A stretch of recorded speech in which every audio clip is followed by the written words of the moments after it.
ஹாலிடேஸ்னாலே அது நம்ம ஜிடி ஹாலிடேஸ் தான். South India's #1 travel brand.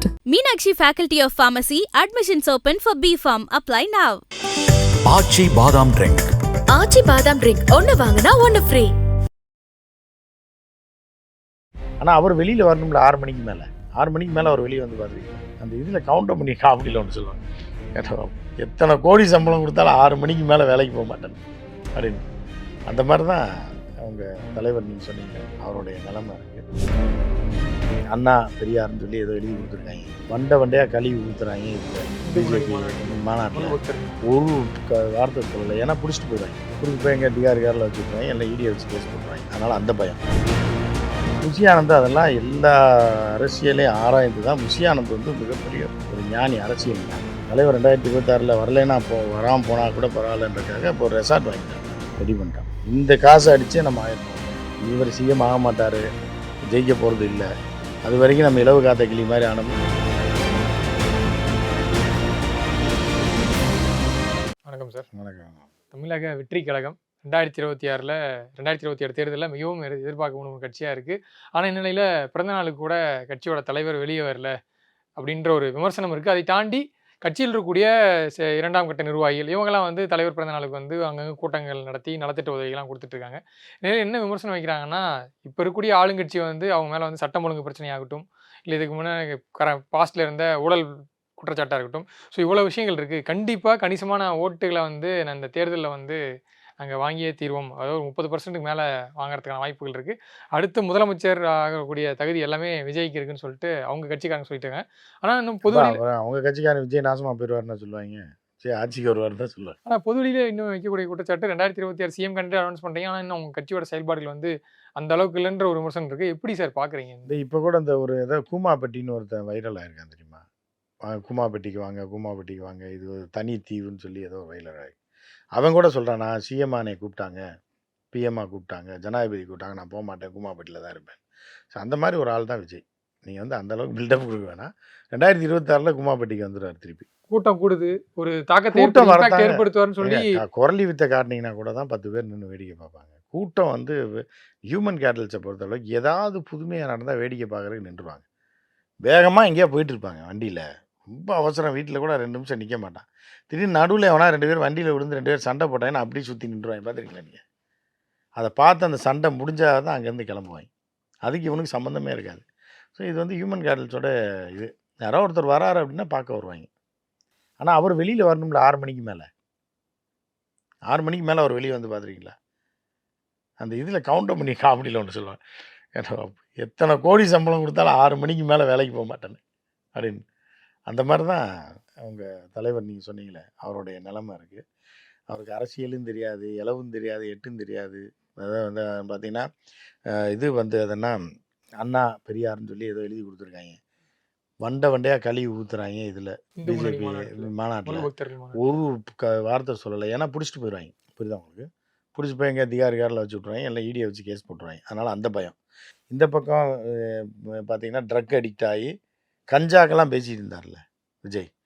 இப்போ ஸ்ரீகாந்தை பிடிச்சிருக்காங்க. சினிமா துறையில் இவ்வளோ பார்ட்டி நடக்குதுல்ல, வாயை திறக்கணும்ல.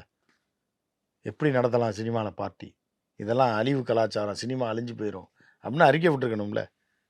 ஏன் வரல அப்படின்னா எல்லாருக்குமே தெரியும். ஏன்னா இவங்க இப்போ டப்புன்னு ஸ்ரீகாந்த் டப்புன்னு பேரகிற சேர்த்து விட்டான்னு பெரிய சிக்கலாகி போயிடும். அதனால் ரொம்ப ஐயோ இவன் மாட்டிட்டானா, ஐயோ அவன் வேற பிடிச்சிருக்காங்களா, யாரா எவ்வளையா சொல்லிட்டானா அவள் இவளை சொல்லிடுவா, இவன் நம்மளை, ஐயோ கொஞ்ச நாளைக்கு நம்ம வெளியவே, பிறந்த நாளைக்கு கூட இதுதான் பிரச்சனையாக தெரிஞ்சிருக்கு பிடிக்க போகிறாங்கன்னு. அதனால் கூட எதையா ஒன்று எவனா ஒருத்தன் சொல்லிவிட்டான்னா என்ன ஆகும்? நம்ம அவரை அப்படி தப்பாக நம்ம சொல்லலை, இருந்தாலும் சூழ்நிலை வந்து அப்படி தானே இருக்குது. ஆனால் இவ்வளோ விமர்சனங்கள் வச்சாலும் இப்போ ஆளுங்கட்சியாக இருக்கக்கூடிய திமுக வந்து இவர் வந்து அரசியலுக்கு வந்து இவர் வந்து ஆப்டே இல்லை, இவர் வந்து எப்படி ஜெயிக்க போகிறாருன்னு இவ்வளோ கேள்விகள் முன் வச்சாலும், ஆனால் இந்த திமுக வந்து விஜயை தொடர்ச்சியாக அட்டாக் பண்ணிட்டு தான் இருக்காங்க. காரணம் கேட்டால் விஜயை பார்த்து கண்டிப்பாக திமுக வந்து ஒரு தொகுதியை தோக்கிறதுக்கு காரணமாக விஜய் இருப்பார், அவர் அங்கே அந்த தொகுதியில் வெற்றி பெறுனாலும் அந்த கட்சி கணிசமான ஓட்டுகள் வந்து அவருக்கு போகும். இன்னைக்கு குறிப்பாக நீங்கள் இருக்கக்கூடிய யங்ஸ்டர்ஸ் சார், இது வந்து விஜய் ரசிகர்களை தாண்டி முதல் தலைமுறை வாக்காளர்கள்லாம் வந்து ஒரு மாற்று சக்தி வந்திருக்கு. ஐ மீன் இருக்கக்கூடிய ஆளுங்கட்சிக்கு மாற்றா வந்து ஒருத்தங்க வந்திருக்காங்க அப்படின்னு சொல்கிற அந்த பார்வையில் ஓட்டு எல்லாம் கணிசமாக அவர் வாங்குறதுக்கான வாய்ப்புகள் இருக்குன்னு சொல்கிறாங்க. இல்லை அதாவது எப்படின்னா, வீட்டில் பெண்கள்லாம் பார்த்துருக்கோம், உங்கள் வீட்டில் கூட நீங்கள் பார்த்துருக்கலாம், உங்கள் வீட்டில் சொந்தக்காரவங்கள கூட பார்த்துருக்கலாம். திடீர்னு பார்த்தா பெண்கள்லாம் பயங்கரமாக பேசிகிட்டு இருப்பாங்க. திடீர்னு ஒரு பள்ளி வந்துச்சுன்னு வைங்க, ஐயோன்னு தெரிச்சு ஓடி கத்தி பண்ணுவாங்க. அதுக்காக வந்து இந்த பள்ளி வந்து இந்த பெண்ணை விட பெரிய ஆள். இந்த பொண்ணு எம்பிபிஎஸ் முடிச்சிருக்கும், எம்எஸ் முடிச்சிருக்கும். ஆனால் ஒரு பள்ளியை பார்த்து தெரிச்சு ஓடும். அப்போ பள்ளி பெரிய ஆளுன்னு நினைக்கிறீங்களா நீங்கள்? அந்த நேரத்தில் ஒரு பதட்டம், ஒரு இது, ஐயோ அது வேற நக்கி கிக்கி வச்சிருச்சுன்னா பிரச்சனை ஆயிரும் அப்படின்ற ஒரு பயம் இருக்குதாச்சு. அதே மாதிரி ஒரு கரப்பாம்பூச்சி போகும், அது தெரிச்சு ஓடுவாங்க. ஆனால் சாதாரண நேரத்தில் புருஷனை போட்டு குமுற குமுற அடிக்கிற பெண்கள் இருக்காங்க, எல்லாரையும் நம்ம சொல்ல. ஸோ அதுக்காக கரப்பாம்பூச்சி பெருசுன்னு ஆயிராது. ஸோ அந்த மாதிரி தான் இதெல்லாம். அந்த நேரத்தில் ஒரு அதிர்ச்சி வரதான் செய்யும். திமுக இருந்தாலும் திடீர்னு ஒரு கூட்டம் வருதுன்ற ஒரு ஒரு இதாக தான் இருக்கும், ஒரு பதட்டமாக இருக்க தான் செய்யும். ஆனால் அதுக்காக அது அந்த பள்ளியோ பாச்சாவோ பெருசுன்னு நம்ம சொல்லிட முடியாது. அந்த மாதிரி நீங்கள் நம்ம இவங்களை அப்படி சொல்லலை, சொல்கிறேன். ஏன்னா அவருக்குன்னு ஒரு அந்த கிரேஸ் இருக்குல்ல சார், ஒரு சீமா கிரேஸும் அதுதாங்க, பள்ளி பாச்சாவை பார்த்தாலும் ஒரு பயம் இருக்க தாங்க செய்யும். யார் திமுகவை சொல்றீங்களா? பொதுவாக மக்களே இப்போ உங்கள் வீட்டிலே வச்சுங்க, எங்கள் வீட்டில் வச்சுங்க, புரியுதா உங்களுக்கு? அதுதான் நான் அதை சொல்கிறேன். கிரேஸுன்றது ஒரு மாதிரி, பயம்ன்றது ஒரு மாதிரி. அது பயம் கிடையாது, புரியுதா உங்களுக்கு? இப்போ அந்த பள்ளி அடிச்சிங்கன்னா செத்துரும். அதை வந்து ஐயோ இதை போய் எதுக்கு அடித்து கொள்வானே அப்படின்ற மாதிரி இருக்கும். நம்ம தான் தெரிச்சு ஓடுவோம், இல்லைன்னா ஒரு அட்டையை வச்சு தள்ளி விடுவாங்க. ஸோ அந்த மாதிரியான ஒரு விஷயந்தான் இது. இது வந்து அந்த ஒரு பெரிய எதிர்ப்பு ஒரு இதெல்லாம் நம்ம பார்க்க முடியாது. 2026 எண்டில் அடுத்த படத்துக்கு பூஜை போடுவார். ஆகஸ்ட் மாதத்துலேருந்து இப்போ அடுத்த சுற்றுப்பயணத்துக்கு தயாராகிட்டு இருக்காரு விஜய். கிளம்ப ஸோ அது ஆரம்பிச்சா இன்னும் வந்து மக்கள் நேரடியாக சந்திக்கும் போது இப்போவே ஓரளவுக்கு வரவேற்பு இருக்குன்னா, மக்கள் நேரடியாக சந்திச்சு அவங்க பிரச்சனை கேட்கும்போது ஒரு இம்பாக்ட் ஏற்படுது. குறிப்பாக பரந்தூர் போனப்போ அது ஒரு மிகப்பெரிய இம்பாக்ட் இருந்துச்சு. அன்றைக்கே வந்து அரசாங்க சார்பாக வந்து அறிக்கையெல்லாம் கொடுத்தாங்க. ஸோ கண்டிப்பாக விஜய் மக்களை சந்திக்கும் போது. கோயம்புத்தூர் போகும்போது 2 பேரும் கிளையில இருந்து விழுந்தான் தெரியுமா மேலே. அன்றைக்கே பொட்டுன்னு இது பண்ணி மிரண்டு போயிட்டாப்புல. அதுக்கப்புறம் வெளிலே போவேன். அது மேலே கண்ணாடி கொண்டு அடிக்க போகிறாங்க. இப்போ இரும்பு கொண்டோ கண்ணாடி கொண்டு எங்கேருந்து வருவாங்கன்னே தெரிலன்ற மாதிரியான ஒரு பயம் அவர்களுக்குள்ளே இருக்கு, எதிர்கட்சிக்காரன் மேலே. சரி, ஆனால் இதெல்லாம் வந்து ஒரு மற்ற கட்சிக்கெல்லாம் காசு கொடுத்து கூட்டுற கூட்டத்தை இவங்க காசு கொடுக்காமையே இந்த இவ்வளோ கூட்டங்கள் வருதுன்னா அது ஒரு ப்ளஸ் தானே சார்? அதான் ப்ளஸ் தான். அதை விஜய் பாதுகாக்கணும்னு அந்த கூட்டத்தில் இருந்து அதான பிரச்சனையாக இருக்குது. இப்போ பவுன்சரை சைடில் நிறுத்திருக்காங்க, ஒய் கேட்டகரி செக்யூரிட்டியில் இருக்குது, அது வேற இருக்குது. அது இப்போ அதை தாண்டி ஒருத்தர் மேலே இருந்து விழுகிறான் அப்படிங்கும்போது அச்சுறுத்தல் அவர்களுக்குள்ளேயே இருக்குன்றது தானே அர்த்தம், புரியுதா உங்களுக்கு? மேலேருந்து கீழே எலெக்ஷன் டயத்தில் தள்ளி விட்டான், கை கால் உடஞ்சி போச்சு, என்ன பண்ணுவீங்க? ஸோ அந்த மாதிரி அவர்களுக்குள்ளேயே அச்சுறுத்தல் இருக்குது. படத்தில் வந்துடுவாப்புல போதும்டா அப்படின்ற மாதிரி. 2026 எண்டில் பூஜை போடுவார். ஷூட்டிங் 2027 தான் இருக்குது. ஏன்னா அந்த கொஞ்சம் லேட் ஆகும், அது வந்து அந்த மனசு ஏற்றுக்கிறது. சிஎம் சொன்னாங்களடா, கடைசியில் நடு ரோட்டில் இறக்கி விட்டு போயிட்டாங்களே அப்படின்றது அது வந்து ரொம்ப நாளைக்கு அந்த மைண்டில் வந்து ஆழமாக பதிஞ்சிடும். கமலஹாசன் அப்படி தான் கூப்பிட்டு போனாங்க பாருங்க, புரியுதா உங்களுக்கு? கூப்பிட்டு போய் கடைசியில் திரும்பி பார்த்தா ஒருத்தனை கூட காணான்ற மாதிரி. வடிவேல் காமெடி மாதிரி தான் எல்லாமே. கமலஹாசனை கூப்பிட்டு போனாங்க, திருச்சியில் பேனர் வச்சாங்க, அமைச்சாங்க, அவர் எம்எல்ஏனாங்க, அவர் ஒரு எம்எல்ஏனாங்க, கமலஹாசன் சிஎம்னாங்க, டார்ச்சர் தூக்கி எரிஞ்சார், வண்டியை ஏற்றி விட்டார், என்னென்னமோ பண்ணார். கடைசியில் பார்த்தா என்ன ஆச்சு? சாதாரண ஒரு ஆள் அந்த அம்மையார் வந்து கோயம்புத்தூரில் தோக்கடிச்சு பொட்டியை போய் எட்டி பார்க்குற அளவுக்கு ஆகிட்டார். என்ற பொட்டியை எட்டி பார்க்குற அளவுக்கு போய் உட்காந்து பொட்டியை போய் இப்படி எட்டி எட்டி பார்க்குறாரு. அவ்வளோ தூரம் போகாத கமலஹாசன் பார்க்குறாரு. கடைசியில் என்றாங்க 10 ஓட்டு கம்மியாகுது, 20 ஓட்டு கம்மியாகுது, லீடிங்கில் இருந்தார், தோத்துட்டார். அப்போ எந்திரிச்சு வந்தது தான், இனி இந்த அரசியல் நமக்கு செட் ஆகலை அப்படின்னு. 2 பேர் தான் ஆறுதலுக்கு இருந்தாங்க இன்றைக்கி வரைக்கும், கோவை சரளாவும் யார் ஸ்ரீபிரியாவும். 2 பேர் தான் ஒரு ஆறுதல் தேத்தி ஈத்தி, சரி விடுங்க நமக்குன்னு ஒரு வாழ்க்கை இருக்குது, விடுங்க சிஎம் ஆகணும்னு உங்களை ஏமாற்றிட்டாங்க, நீங்கள் ஒரு எம்எல்ஏ தான் ஆகல, எம்பினாலும் ஆயிருங்க, நான் சொல்கிற இடத்துல போய் சரண்டர் ஆயிருங்கன்னு சொன்னதுக்கப்புறம் சரண்டர் ஆகி இப்போ எம்பி ஆயிருக்காரு. அதே மாதிரி விஜய் ஆனால் அப்படிலாம் வர மாட்டாப்புல, எம்எல்ஏ தோத்துட்டாப்புலன்னா அப்படியே அடுத்த படத்துக்கு போயிடுவாப்புல. 2026 தேர்தலில் கண்டிப்பாக தமிழ் வெற்றிகளும் இம்பாக்ட் ஏற்படும். நயன்தாராலாம் அதெல்லாம் நினச்சி தான் உட்காந்துருக்காப்புல. மகனே நீ வருவ எப்படியும் 2026க்கு அப்புறம் இந்த பீச்சு குதிரை மாதிரி தான் இது. என்ன ராஜா தேசிங்க அங்கேயா போகிறது, சுற்றி இங்கே தான் வருன்ற மாதிரி. அந்த பீச்சு குதிரை தான், அது வந்துடும் 2026 எண்டில் வரும். 30% வாங்குவாங்க. இன்றைக்கும் வந்து மாற்றுக் கட்சி சேர்ந்த நிர்வாகிகள் போய் இணைகிறாங்க, குறிப்பாக தேர்தல் ஆலோசகர்கள். ஸோ மற்ற 30% வாங்கினா எலெக்ஷனே வைக்க வேணாமே, எலெக்ஷன் கமிஷனர்கிட்ட பேசி டேரெக்டாக 30% வாங்குவார், இவரே சிஎம் ஆகிக்கிறீங்கன்னு சொல்லிட வேண்டியதானே. அது எது கூட்டணி எலெக்ஷன் கமிஷன் ஒன்று, நீங்களாம் 30% இருந்தீங்கன்னா எவன் சொன்னால் இதெல்லாம் நியூஸ் பார்த்தீங்களா நீங்கள்? இல்லை சார், இப்போ திமுக கூட்டணியில் இருக்கக்கூடிய கட்சிகள் திமுக தேர்தல் சமயத்தில் ஒருவேளை அவங்ககிட்ட வந்து அந்த தொகுதி பங்கீடுகள் வந்து மீன் அவங்களுக்கு ஒத்து போல, இல்லை திமுக கூட்டணியிலேருந்து வெளியேற மாதிரி இருந்தால் அவங்களுக்கு இருக்கக்கூடிய ஒரு ஆப்ஷன் வந்து தமிழக வெற்றி கழகமாக தான் இருக்கும். யார் வெளியேறா? திமுக கூட்டணியில் யாருமே இல்லையே, வெளியேற மாதிரியே இல்லையே சார். தேர்தல் சமயத்தில் இடதுசாரிகள் இருக்காங்க, இடதுசாரிகள் ஏற்கனவே அடுத்த தொகுதியில் இடதுசாரிகள் பிடிக்காது அவங்களுக்கு. அவங்க இன்னும் நாசமாக போகணும்னு நினைக்கிறீங்களா? வாங்குறது 5000 தொகுதிக்கு 1000 ஓட்டு கூட இல்லாத நிலமையில இருக்குது. அதை இன்னும் தெருவில் இழுத்து விட்டு காலி பண்ணணும்னு நினைக்கிறீங்களா? இடதுசாரியில் மதிமுக வந்து ஒரு பக்கம் வந்து வருத்தப்பட்டு இருக்காங்க. மதிமுக அது பிஜேபியோட போகிறதுக்கு பேச்சுவார்த்தை நடத்திட்டு இருக்கு. அது வேற விஷயம். ஏன்னா வந்து இப்போ ஒரு முக ஸ்டாலினே பார்த்துருப்பாரு, 100 200 ஓட்டுக்காக இவங்களை வச்சுக்கிட்டு என்ன பண்ணுறது, தொகுதிக்கு 200 ஓட்டு கிடைக்கும். அது சுயேட்சையாக 1500 ஓட்டு வாங்குவான். ஆனால் அந்த லெவலில் வச்சுருக்காங்க. அவங்க போனால் இதுதான். சில பேர்ல என்ன பண்ணால் சில வீட்டிலலாம் பொம்பளை பிள்ளைய பற்றி அட்டக்க இது பண்ண முடியாது. எவனுக்காக கட்டி கொடுத்துருவாங்க. அவன் குடும்பம் நாசமாக போகிற புரியுதா? நம்ம வீட்டில் இருந்தால் தானே பிரச்சனை.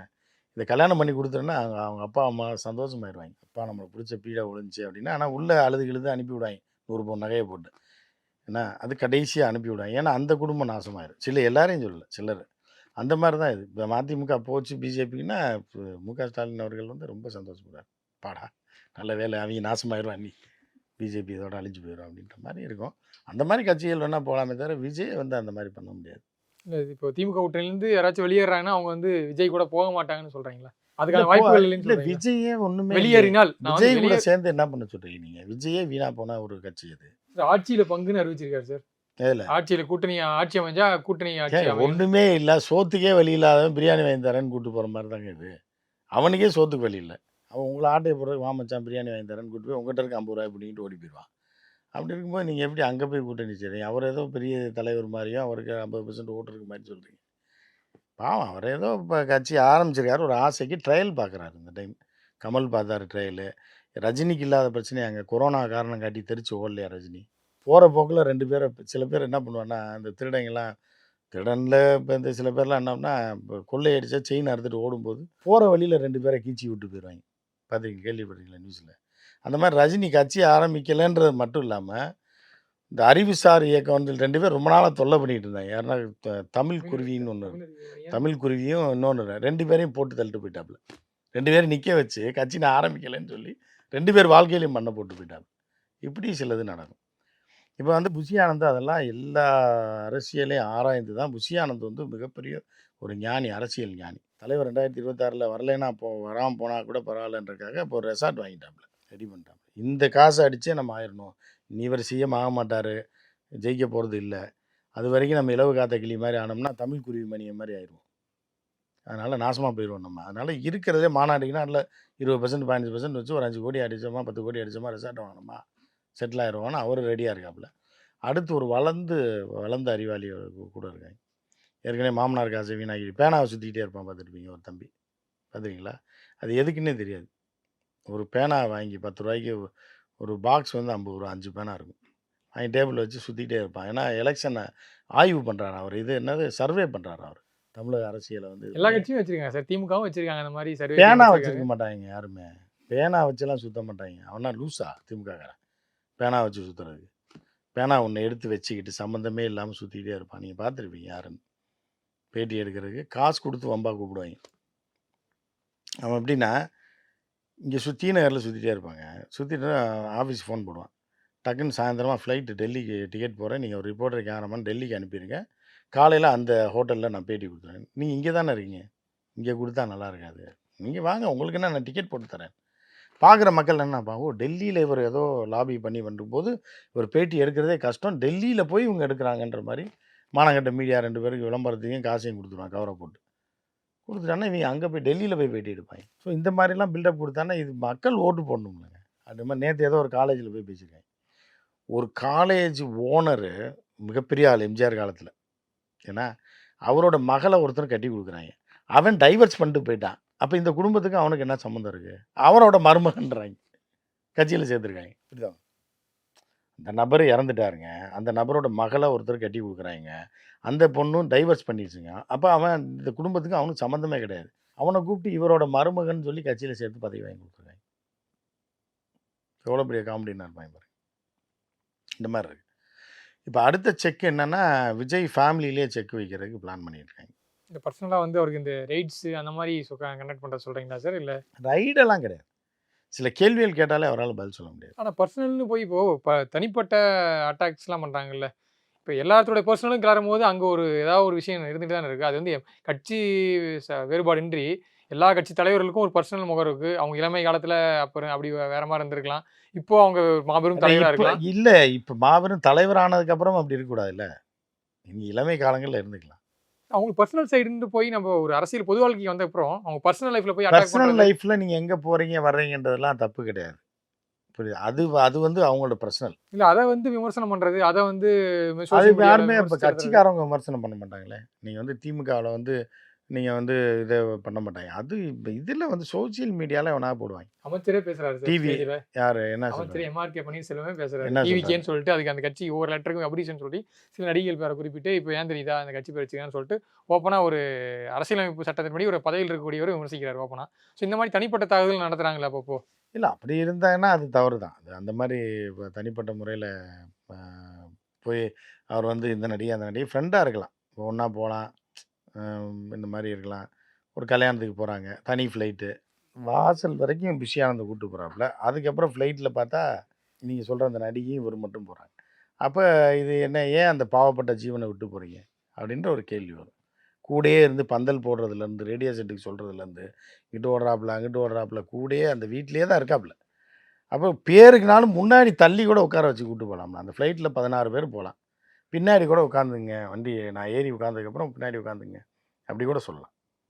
அது கூட இல்லாம கேட் வரைக்கும் கொண்டு போய் வெளிய தள்ளி விட்டு போறாருன்றது, அப்போ வந்து இப்போ அமைச்சரா இருந்தாலும் அந்த பேர சொல்ல தாங்க செய்வாங்க. சொல்றதுக்கான வாய்ப்பு இருக்கு. ஆனா சொல்றது தப்பு தான்.